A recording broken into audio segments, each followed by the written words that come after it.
30% seems large, but I think that we don't have the dimension of what it implies to require basic humanitarian assistance. It's a person that cannot satisfy their essential needs to survive. We need this external support. And this is why we have the need to establish, at least in 2015, the humanitarian structure to save lives and tend to these needs, because it implies that the population of Venezuela does not have regular meals or food to guarantee their food security. It implies that they don't have access to medical services or medication or specialized attention. It implies that there's no water or sanitation. There are communities like where we work where it's been years, 3, 4, 5 years, without knowing what drinkable water is, without having a safe bathroom or hygienic conditions.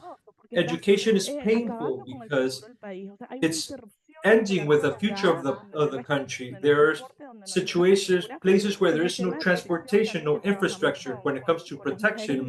When we work with women and children, they are exposed to violence, to exploitation, to abuse without any type of protection mechanism or defense mechanism. Because just like Francisco mentioned, as long as there's no rule of law, no democratic institutions, you cannot protect the population and you cannot provide or render those basic services that are needed. So it's a generalized affectation to the means of, to the livelihoods of the Venezuelans to be able to generate and the capabilities to generate income or to have access to job opportunities.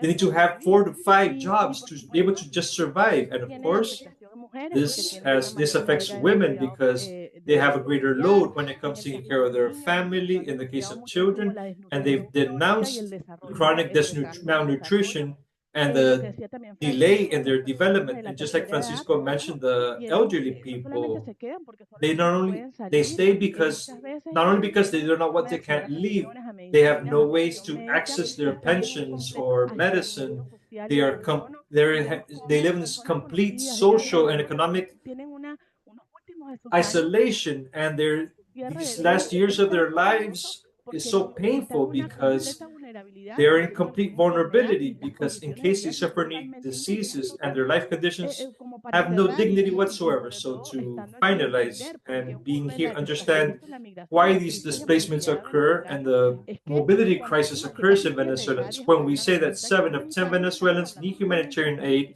we're not talking only about statistics, we're talking about millions of people, of women and children with suffering malnutrition who have stopped going to school, grandparents who die from diseases that are completely treatable. So it's a daily crisis with a devastating effect, and because they are already vulnerable people, they don't leave because they want to migrate or they decide, I would prefer to live someplace else. They leave because they do so to survive. So protesting in front, because of this, it means being prosecuted or persecuted. So it's important to understand the level of these implications, the level of human suffering, and why. Because there is no public information, because whoever states it publicly is persecuted. It's painful, and in history, and as a Venezuelan resident, I think that's something that I mentioned with my kids and as future statistics about this is what we had to suffer, this level of human suffering that was so severe that has marked the life of every Venezuelan that is currently, every person that is currently in Venezuela, and those that are outside as well. Yes. Regarding what you mentioned, and to connect with the next questions, when this entire movement of Venezuelans leaving and fleeing Venezuela, seeking ways to survive, yes, hunger, factors that are very close to survival, security when it comes to their personal security, to not be victims from armed groups, the terms of security. But in the last months, since 2024, end of 2023, we began seeing many people. There were even interviews on TV of people that were in the border with Mexico, and they would say when interviewed, when they asked them why they decided to leave Venezuela and try to reach the US, and there were fathers that saying that they left because their children were no longer going to school, because the school was no longer operating. The schools in Venezuela after the pandemic stopped operating with a regular schedule. There were classes maybe one time per week. the rest of the other days they would stay at home with no type of formal education.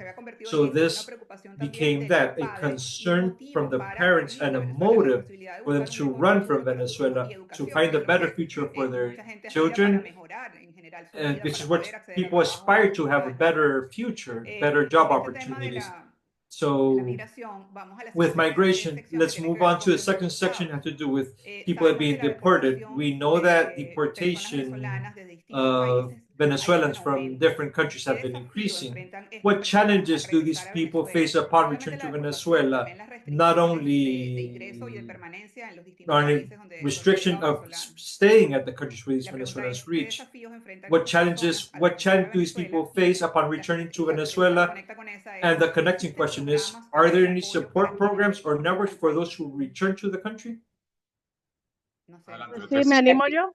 Sí. I can Bueno, begin if you yo creo want. que aquí hay Well, I importante think algo, that porque, bueno, there's justamente something conecta important con lo to que mention estábamos because hablando it antes. connects to Y es what we que were la speaking mayoría de los about venezolanos before. que han The salido del majority of the país, y Venezuelans lo that have dijo left the en varias country, oportunidades el and ACNUR, this was said by requieren many times protección by ACNUR, internacional they porque require ante la international crisis protection because habitacional they're que running from a pone en riesgo su vida, multi-dimensional su crisis tranquilidad, su that dignidad. places their life and Aunque no dignity and todos security at risk. enfrentan la Even persecución they might individual not per all se, face en individual el derecho persecution. internacional se ha In entendido la international definición right, ampliada de refugiados, the que en el caso the de definition of Venezuela y bueno, refugee países in the case latinoamericanos of como lo Venezuela and incluye Latin la American Declaración de countries, Cartagena they have y been por supuesto recognized in incluye a the quienes escapan Cartagena de violencia Declaration that generalizada, those who violaciones escape masivas de from derechos humanos genderized violence or lo que pasa en violations to Venezuela, el human rights, colapso and what happens in Venezuela, institucional que the pone en institutional collapse that perturban gravemente el orden that público. Entonces, severely en el caso harm de the Venezuela, y public hay que order. In the entender case of quién Venezuela, we have to understand salió, why está people saliendo, las que están left, saliendo, are leaving, and will es que la continue leaving, combinación entre la is represión that política, el the colapso social, combination la between emergencia public humanitaria y toda la oppression, ausencia de collapse of medidas all mínimas, human por assistance, supuesto, and the lack of obligaron a la basic mayoría de las needs, personas a buscar protección they fuera force people de la to seek frontera. protection Entonces, beyond the borders. cuando estas personas So when these sin recursos, people, sin without redes, resources, sin without networks, documentación, without documentation, salen, se encuentran they como leave, a una they doble find vulneración themselves estructural with porque double si bien es cierto, structural durante mucho vulnerabilities tiempo because even if hubo it's una true during solidaridad, certain un period of time there convencimiento de la was democracia en solidarity Venezuela, with because of muchos the países democratic crisis in anfitriones, Venezuela, receptores de la the migración transit or venezolana, welcoming todos countries han of tenido Venezuela programas migrants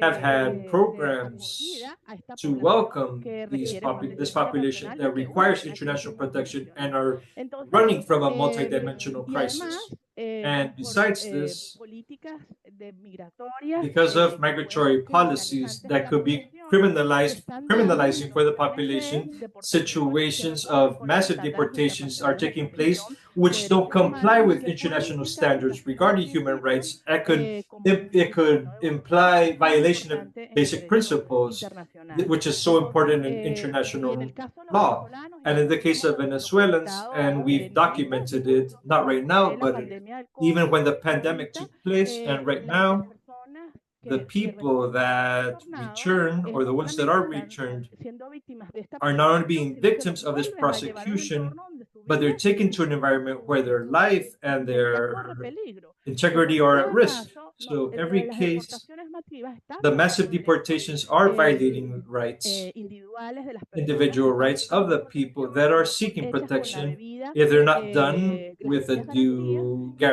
expone guarantees nuevamente and are a exposed once again riesgos y to peligros en el retorno. Y risks además and dangers hemos visto while ya being returned. And por as las we've redes sociales que seen usa el in gobierno, social media utilizadas used como by the herramientas government, políticas. they are Si no used por as la political persecución, tools, también if para not mantener una for narrativa prosecution, to maintain a de esto lo que hemos narrative. visto últimamente, We've un also, as we've seen gobierno que lately, es how a más government teniente that is frío por su broadly violación a recognized los for derechos their humanos, hoy se violation llama of human protector de los rights derechos humanos are de las now personas que called retornan. protectors of human rights Lamentablemente for hay those muy that are poca returning. información de lo que está Unfortunately, there's pasando con very estos little information retornados of what's por happening miedo, with por those that are being intimidación returned de parte de los que because están of the pasando. fear and Entonces, intimidation. And actualmente part of what está is en vigor happening una is ley currently o there varias is a leyes law in effect que or several requieren laws la are in sociedad effect civil que la that amenazan oppress the civil y todas society. They el are derecho de threatened, procesamiento de datos, and reclamación de all denuncias the ha data tenido que processing bajar and complaints o being se ha filed silenciado por el has miedo a la been persecución silenced y a las because of the represalias fear que implica la of denuncia de the violaciones a los derechos humanos. Pero es muy complejo y prosecution yo creo or que mi the llamado, consequences of digamos, denouncing a los these things diferentes publicly. gobiernos a And this entender has la led to crisis, other a governments to solidarizarse con understand Venezuela y the su crisis necesidad and to de show regresar a la solidarity with democracia, Venezuela and to demand the democratization and to show solidarity with the Venezuelan citizens, whether inside the country or outside the country, because they know that we are a population that requires protection, and that besides we've done everything to find our democracy, to recover the peace in Venezuela. However, we are in a situation where this was not enough, and we need international assistance and solidarity from the region, because the problem will continue affecting everybody. Gracias, Beatriz. Thank you, Beatriz. Go ahead, Francisco. Same question for you. I think that Beatriz's answer has been very comprehensive. Just add something else. Just to add a little bit more, what you mentioned about the teachers. Venezuela is paying teachers less than $1 per day. Even with the devaluation, it's even much less. So this has led to mass exodus of teachers from primary or secondary university, as well as from the university. I have many colleagues in Venezuela that are not able to cover their basic food necessities with a salary of a teacher. Even those who have reached the highest, even at the maximum level of their pay scales, that lets you understand the severity of this crisis, where they had a relatively privileged situation or status compared to the rest of the country. So the situation is very severe, and this is why a person can be exposed to the risk of using good part of their savings to cross the Darien Gap and travel all the way to the US, until recently, when that was an option. We have to understand what a person must be suffering through in order to take on such a risk for themselves and their family and kids.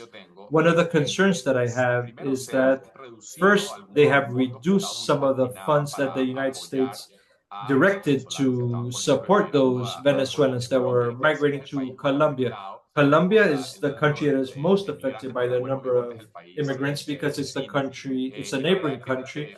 And the truth is that we have to say that Colombia has done a great effort, taking into consideration the size of the proportion of Venezuelans that have been taken residence in Colombia, and the difficulties it implied economically. And of course, it has some positive effects, because many people mention that the Colombian economy has benefited from the capabilities from or skills that many of these Venezuelans, they consider they're good and productive jobs. But in general, it's a severe problem for the Colombian economy. And now there are less funds, at least, for example, USAID and other entities to assist that community. And again, currently we have a situation where the Venezuelans, they're not welcome anywhere as they used to be welcome, because xenophobia has generated certain economic problems in other countries, and now the United States is no longer an option. They're being deported back. So this all generates a situation that is very, very negative for the Venezuelans that remain.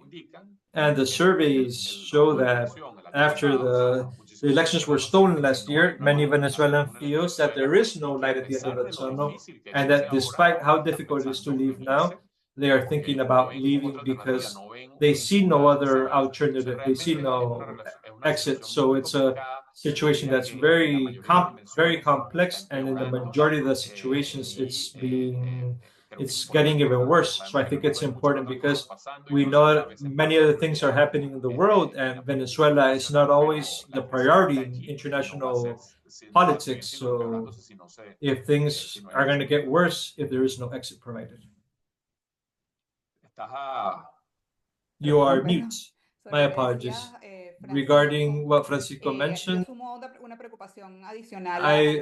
an additional concern to what you mentioned, and before this, we want to make the comment that Colombia not only has received many Venezuelans or a large number of Venezuelans, it has been a transit place for many people exiting Venezuela and now to go back to Venezuela. So that has generated certain, it's a load, something, an additional weight on the shoulders of the Colombian country. And the other comment, another concern, to these concerns that you mentioned, I would add the concern about the Venezuelans that were taken to a jail, a maximum security jail in El Salvador, without having certainty if they're criminals or without the due process to be taken to that place. That's another concern that we have right now. There are two questions that I would do before the final section. Questions from the audience. One is, what are the work opportunities that a deported person could have? And the second one is for Beatriz. Also for this one, the first one for Francisco, this second one for Beatriz. Could you expand about the situation of girls and women in Venezuela and also situation about the LGBTIQ populations in Venezuela? Well, with regards to the work opportunities, it will depend on the evolution of the economy. Right now, there are very few opportunities, work opportunities in Venezuela.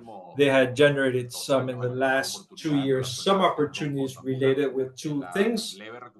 One with a slight recovery of the oil sector, and the other one that the imports that have been possible, thanks to that slight recovery, they had generated a certain economic activity. It was limited and linked to those imports, but now there are no in Venezuela opportunities, even for those that are there.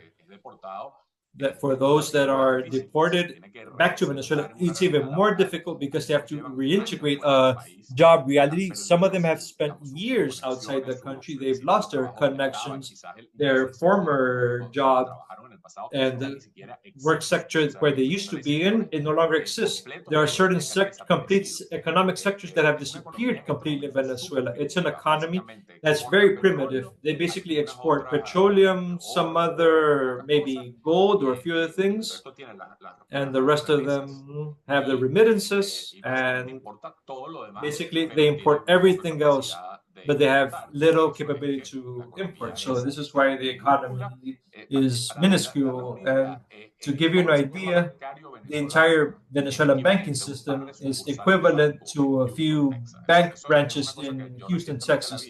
That's something I recently saw, and I said, I must be mistaken. I'm missing a few zeros at the end, but it's true. It's a minuscule economy compared to what it was and what other Latin American economies are. It went from being one of the richest ones to be nowadays the only country beneath Venezuela is Haiti. And one of the things that is truly impactful is to see the country next to us, Guyana. It's also a petroleum country. It has become the country with the GDP per capita, the highest one, and Venezuela is one of the lowest ones.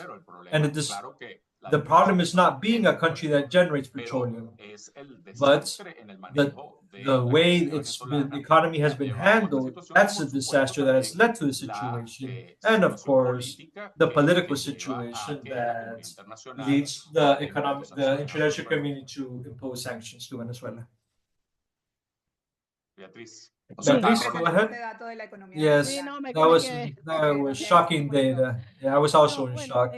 Well, I think that I will speak a bit about the question to talk about something that is not mentioned that much, because they mentioned the question about the mobility, but they don't talk about the differentiated affectations. So I invite you to visit our website to see how the humanitarian emergency has affected in different ways women, but we've tried to visualize the impact on mobility and how precisely everything that's happening when it comes to the enforcement of migratory policies, I'm sure that makes women be able to take these dangerous paths that are normally controlled by organized crime in militarized borders. And there are people like, for example, there's a sexual tariff, for example, to guarantee transit and protection. All the violence that the women are facing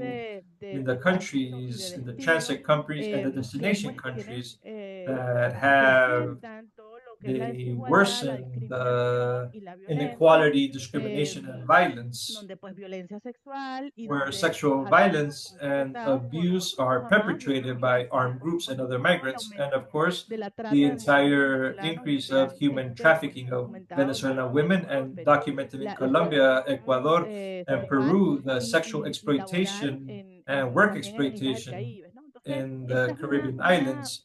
This is a serious situation that is present in the crisis, and of course, it places women, and there's greater vulnerability for these networks of human trafficking because of the fear of being deported. So, in addition to this, there are limited mechanisms to file complaints in the countries that they receive and the countries where they're returned, where they're not quote unquote voluntary returns. These are forced returns. And at the end of the day, there's a double violation where there's fear of, of retaliation because there is no protection. And if you add to this the lack of basic services, you don't have a population that comes without access to education, and and the shelters are overwhelmed, and there are no differential spaces for women and children who also have to have access to sexual reproductive health. Pregnant women, we documented many cases of abuse or negligence from doctors in the US and Mexico because of forced militarizations and new barriers in recognition these shelters. Than the case of women, especially when they're victims to violence, they have a specific response, but they don't have access effectively with restrictive policies and xenophobia. There are no safe mobility programs that can support in the United States and accelerate deportations in Central America and the vulnerability of migrant women. So the truth is, it's all a cocktail of the feeling many times it's double violation, the one that's lived in Venezuela and the ones that live by the migrants, Venezuela migrants. They feel that they can't be safe anywhere. They can't find protection or security anywhere. Yes, it's just that they're completely a sense of having no defense, no protection. There's no right for you. We're going to be finalizing the final block of questions for both of you has to do with a perspective and possible solutions. What actions could be taken both domestically and internationally to alleviate the social economic crisis? And what role can civil society organizations and the international community play in protecting the most vulnerable populations?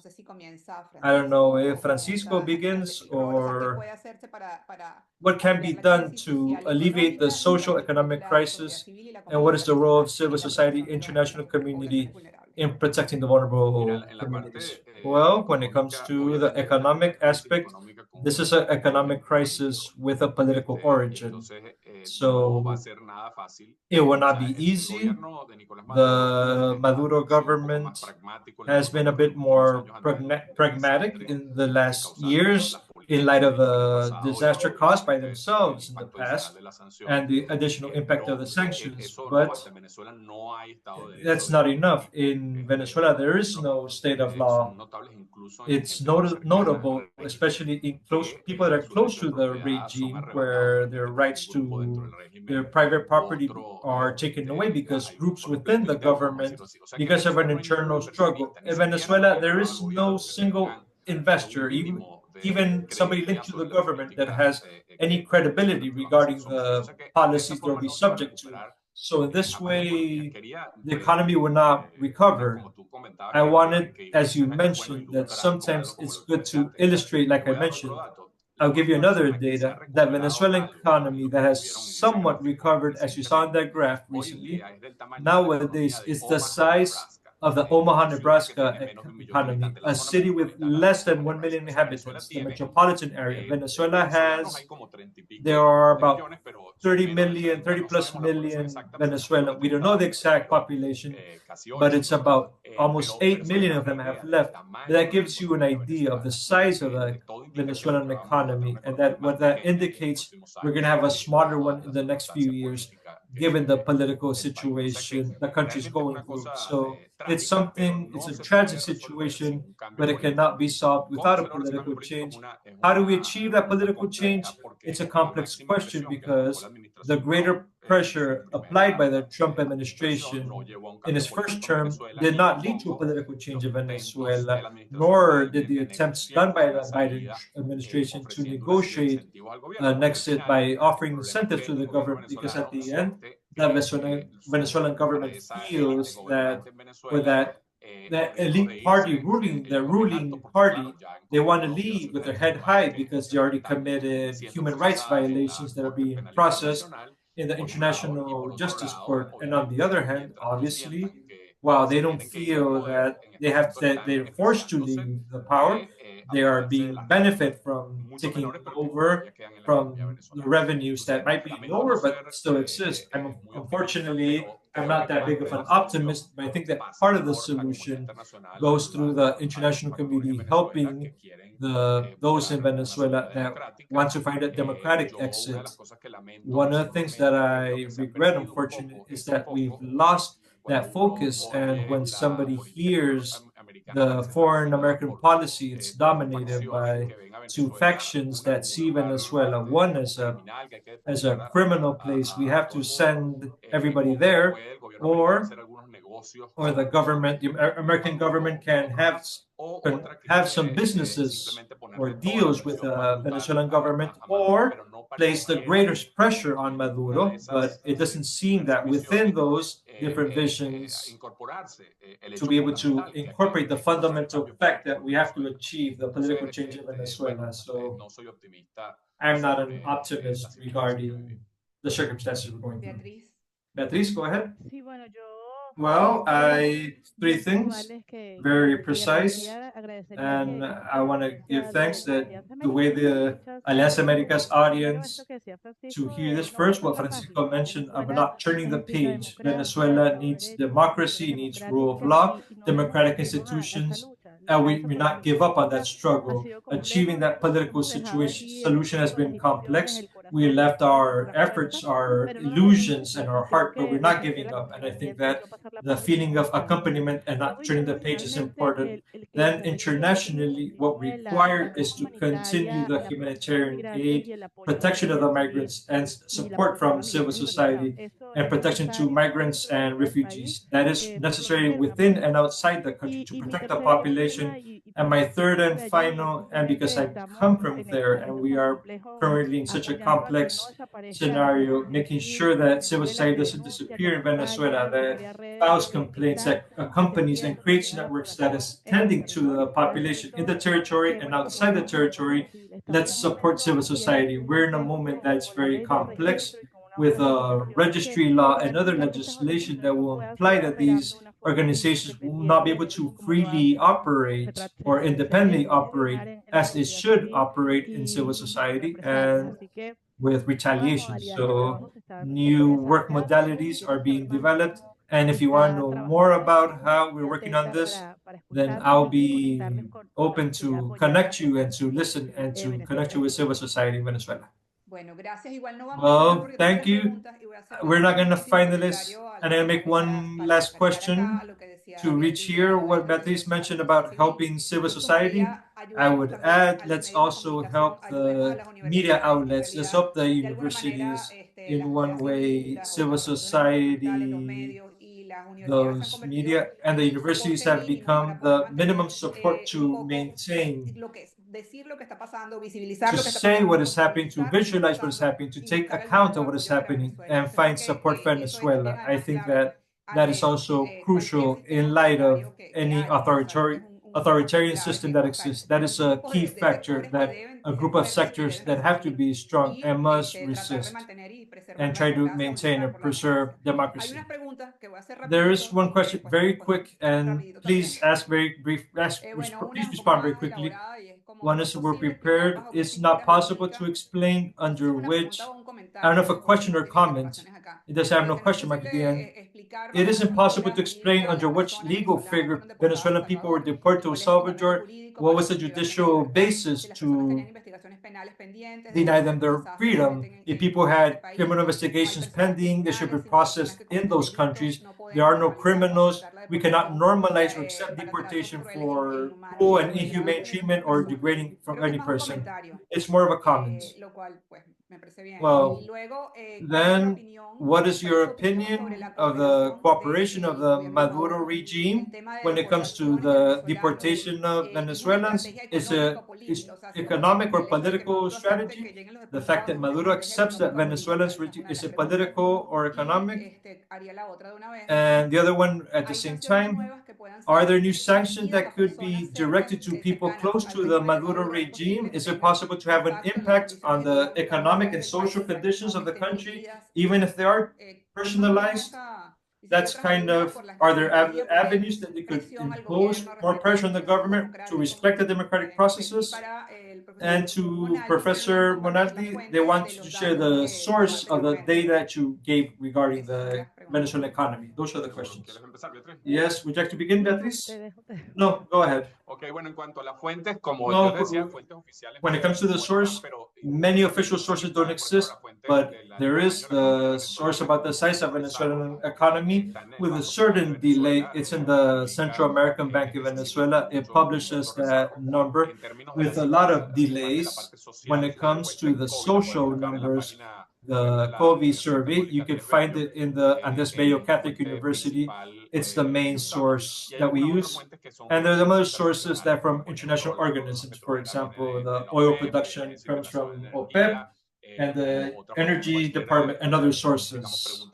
Other more specific question, you can send it to me, my webpage at the Rice University. It's Rice University, easy to obtain my email. When it comes to sanctions, they are implementing sanctions that could be brutal to Venezuelan economy. What's important for me, if that is what the avenue I would take in, it has to have a component of negotiation, the political aspect, because on the contrary, we're going to see a situation, a catastrophic situation, without any political exit. I think that's important.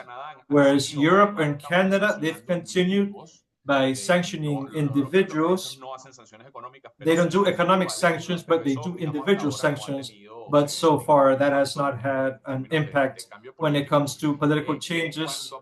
And why Maduro has cooperated with deportations. Maduro has tried to unfortunately, use the Venezuelans as a negotiation card with the United States government, saying, if you place sanctions on us again, we will not accept the deportees. But the Trump administration, the pressure by Trump has been so strong. Maduro has offered two things. One, oil price negotiations. They've reached the point where Maduro is offering constitutional changes to allow for them to operate in Venezuela without limitations, because it has to be the majority of the Venezuelan government. And the second one has been to say that we not only receive the deportees, but will pay for the people being deported, the cost of deportations. But even so, it seems that the Trump administration is still advancing with the sanctions. So we don't, even that card that Maduro had is working. Thank you. Yes, I just want to add that because I think it's part of the development. One of the elements, something they read from international, we understand that it's complex, that should be directed for a strategic focus that could combine clear incentives, but of course should not prioritize human rights and democracy.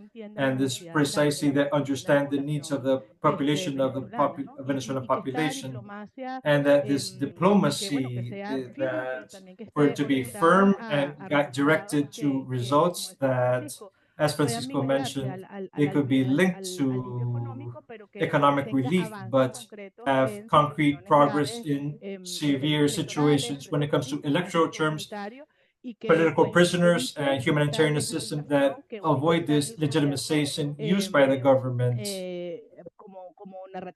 as a political narrative. And most of all, they could establish, and it's something that we see necessary, coordination, regional actors, and multilateral organizations, because if not, that will lead the civil society to not be isolated and to turns into a geopolitical game between powers, but instead for it to be a multilateral answer and less pragmatic, but instead focused on human rights.